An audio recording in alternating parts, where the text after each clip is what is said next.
Facebook account ပြင်ယူတဲ့နည်းကိုပြပြပေးမှာဖြစ်ပါတယ်။မင်္ဂလာပါ။ဒီဗီဒီယိုထဲမှာတော့ line ပေါ်မှာရှိနေသေးတဲ့ကျွန်တော်တို့ရဲ့ Facebook account ဟောင်းကိုပြင်ယူတဲ့နည်းလမ်းကိုပြပြပေးမှာဖြစ်ပါတယ်။ line ပေါ်မှာရှိနေတဲ့ကျွန်တော်တို့ရဲ့ Facebook account ဟောင်းဟာကျွန်တော်တို့ပြန်ဝင်လို့မရတော့ဘူး password မမှတ်မိတော့ဘူး။အဲ့ဒီ Facebook account ဟောင်းနဲ့ချိတ်ထားတဲ့email ကလည်းဖုန်းထဲကပဲ email နဲ့ချိန်ထားလို့ချိန်ထားမှန်းကျွန်တော်တို့မသိတော့ဘူးမမှတ်မိတော့ဘူး password လည်းလုံးဝမသိတော့ဘူးဆိုလို့ရှိရင်တော့အခုကျွန်တော်ပြပြပေးသွားမယ်နေ့တိုင်းအတိုင်း line ပေါ်မှာရှိနေတဲ့ကိုယ့်ရဲ့ Facebook account ကိုပြန်ယူလို့ရပါတယ်။ Okay ဒါဆိုရှင်တော့ကျွန်တော်တို့ဘယ်လိုပုံစံနဲ့ယူရမလဲဆိုတာလေးကိုဆက်ပြီးတော့ကြည့်လိုက်ရအောင်။ပထမဆုံးအနေနဲ့ကျွန်တော်တို့ရဲ့ဖုန်း computer ထဲမှာရှိတဲ့ internet browser တစ်ခုထဲကိုဝင်သွားလိုက်ပါ။ Okay ဒါဆိုရှင်တော့အခုကျွန်တော်ကတော့ဖုန်းထဲမှာရှိတဲ့Google Chrome browser ထဲဝင်ပြီးတော့မှမိတ်ဆွေတို့ကိုပြောပြပေးမှာဖြစ်ပါတယ်။ Chrome browser ထဲဝင်သွားလိုက်ပါမယ်။ Search bar မှာချက်နေလိုက်ပါ facebook.com/login/identify ဆိုပြီးတော့တစ်ချက်ရိုက်ရှာပြီးဝင်သွားလိုက်ပါ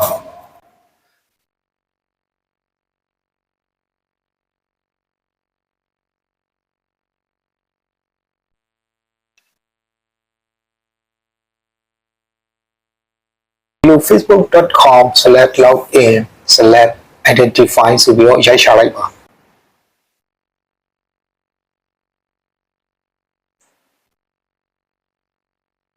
ကဲဒါဆိုရှင်တော့တစ်ဖက်မှာဒီလိုလေးပေါ်လာမှာဖြစ်ပါတယ်မိတ်ဆွေတို့အနေနဲ့ဒီလို desktop မြင်ကွင်းလေးပေါ်မနေဘူးဆိုလို့ရှိရင်တော့အပေါ်နားလေးကအဆက်3ဆက်ကိုတစ်ချက်နှိပ်ပေးလိုက်ပါ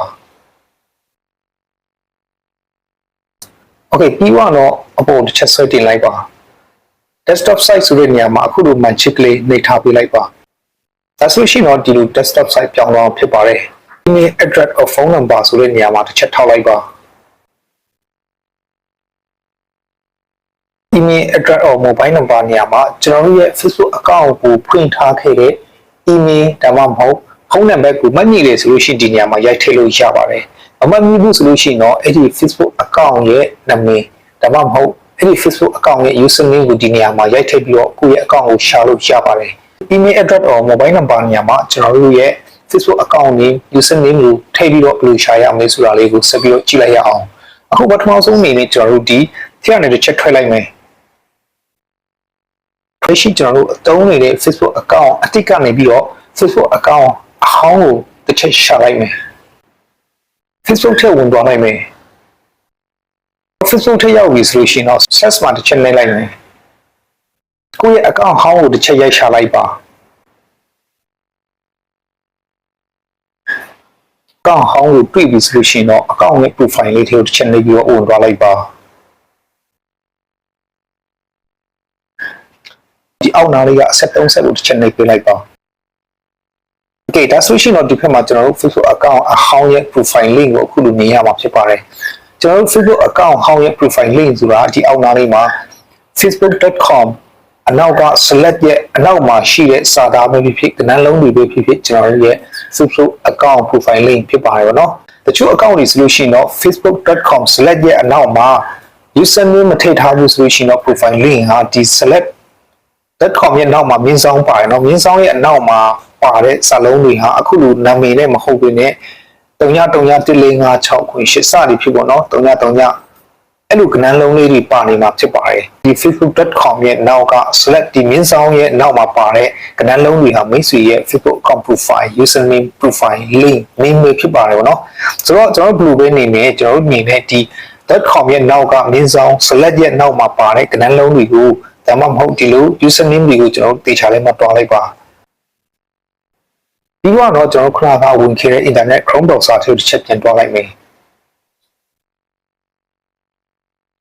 Okay ဒါဆိုရှင်တော့ဒီနားလေးမှာ email address or mobile number နေရာမှာတစ်ချက်နှိပ်လိုက်မယ်ခုနကကျွန်တော်တို့ရဲ့ Facebook account ဟောင်းထဲက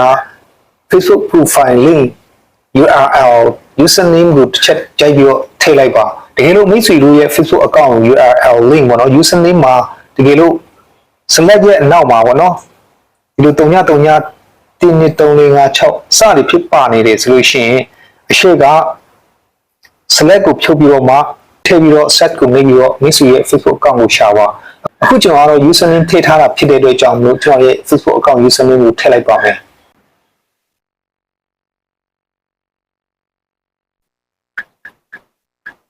ကျွန်တော်ရဲ့ Facebook account username က sizing 3နှစ်ဖြစ်ပါတယ်ပေါ့နော်ဒီမှာ Okay နောက်က select ရဲ့နောက်က sizing 3နှစ်ဖြစ်ပါတယ် Okay ဒီလိုလေးကိုကျွန်တော်တို့ရိုက်ထည့်ပြီးတော့မှ set ကိုနှိပ်လိုက်မယ်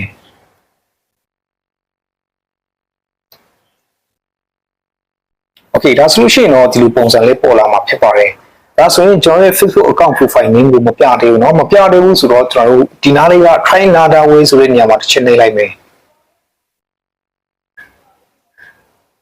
Okay ဒါဆိုလို့ရှိရင်တော့ကိုယ့်ရဲ့ Facebook account profile name အခုလိုပေါ်လာပြီဖြစ်ပါတယ်เนาะဒီ set code ပြ email ဆိုတဲ့နေရာမှာကျွန်တော်တို့အခုလိုထားပြီးတော့မှကျွန်တော်တို့ continue ကိုဆက်ပြီးတော့နှိပ်သွားလိုက်ပါဖုန်းထဲက Gmail မှာတစ်ချက်တွားပြီးတော့ကြည့်လိုက်ပါဒီ Facebook account နဲ့ချိတ်ဆက်ထားတဲ့ Gmail email မှာ Facebook ကနေပြီးတော့ဒီမှာလာထည့်ဖို့ code ကနန်းတွေပို့ပေးလာမှာဖြစ်ပါတယ်เนาะအဲ့ဒီ code ကိုတွားယူပြီးတော့ဒီထဲမှာလာထည့်ပေးလိုက်ပါတကယ်လို့မိတ်ဆွေကဒီနေရာမှာ Gmail မဟုတ်ဘဲနဲ့သူ့ရဲ့ Facebook account ကိုဖုန်းနံပါတ်နဲ့ချိတ်ထားတယ်ဆိုလို့ရှိရင်လည်းဖုန်းနံပါတ်မှာတွားပြီးတော့ကြည့်လိုက်ပါဖုန်းနံပါတ်မှာ Facebook ကနေပြီးတော့ SMS code ပို့ပေးလာမှာဖြစ်ပါတယ် code ကိုအဲ့မှာတွားပြီးတော့ယူလိုက်ပါပြီးတော့ဒီ enter code နေရာမှာလာပြီးတော့ထည့်ပေးလိုက်ပါOkay ဒါဆိုရှင်တော့ကိုယ့်ရဲ့ဖုန်းထဲမှာရှိတဲ့ Gmail ကိုတစ်ချက်ဝင်ပြီးတော့တွားလိုက်မယ်။အခုလိုကျွန်တော်တို့ရဲ့ Facebook account နဲ့ချိန်ထားတဲ့ဒီ Gmail account ထဲမှာကိုဒီလို code တွေပို့ပေးလာမှာဖြစ်ပါတယ်เนาะ။အဲ့ဒီ code ကိုတွားယူပြီးတော့ဒီထဲမှာထည့်ပေးပါ။ပြီးတော့ကျွန်တော်တို့ဒီ continue ကိုဆက်ပြီးတော့နှိပ်တွားလိုက်မယ်။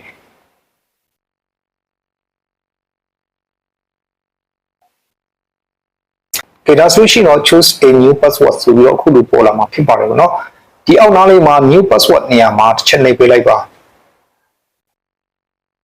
new password နေရာမှာကျွန်တော်တို့ password အတိတ်ကိုပြန်ပြီးတော့ရိုက်ထည့်ပေးလိုက်ပါ Okay အခုကျွန်တော်တို့ဒီ new password နေရာမှာ password အတိတ်ကိုရိုက်ထည့်ပြီးသွားပြီဆိုလို့ရှိရင်တော့ကျွန်တော်တို့ဒီ continue ကိုနှိပ်ပြီးတော့မှဆက်ပြီးတွားလိုက်မယ် Okay ဒီလို password change ပါညာပေါ်လာပြီဆိုလို့ရှိရင်တော့ continue ကိုနှိပ်ပြီးတော့ဆက်တွားလိုက်ပါ